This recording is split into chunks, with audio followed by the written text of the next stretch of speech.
This Pope gives me hope. That's a sticker that is available on sale.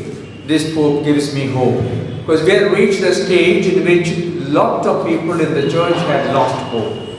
And people were abandoning the church in big numbers. That's the time this Pope came in with bringing hope, emphasizing tenderness and hope. There are two words that are also in this document very strongly coming out. 2013 has been the year of Pope Francis.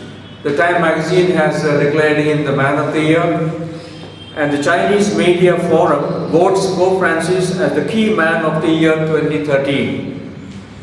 Because he has been in all the important areas of life, he has been talking about and writing about in different places and times.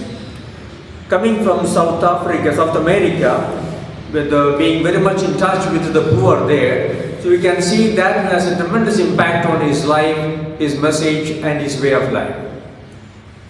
A deeply caring and passionate person who speaks from the heart. Now, the Evangelii Gaudium is nearly 58,000 words, the notes.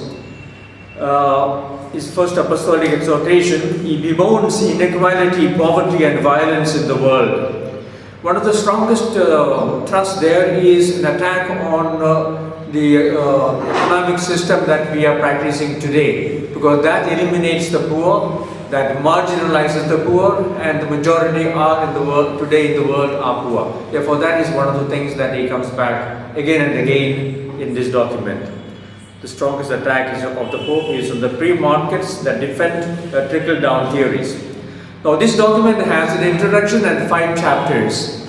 The introduction 1 to 18, a joy ever new, a joy which is shared. He says today the great danger is in the consumeristic world is that there is no longer room for others, for the poor, and God's voice is no longer heard. In that context, he says we must have a personal, Pope invites all Christians to a renewed personal encounter with Christ. That has to become the source of our evangelical work. Then he quotes from the Old Testament and the New Testament many passages which talk about the joy of the Messianic times. And therefore he says, proclaiming Christ is the joyful event in our life. Francis prefers a church which is bruised, hurting and dirty because it has been out on the streets.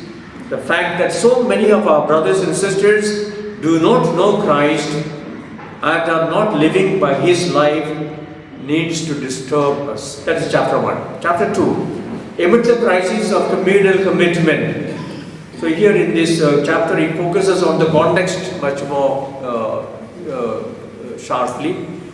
Then he says everybody needs to be watchful scrutiny of the signs of the times, and proposes an evangelical discernment.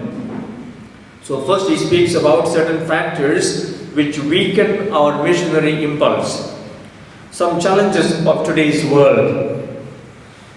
Our world is experiencing a turning point in history due to the advances in so many fields, while majority of people are suffering.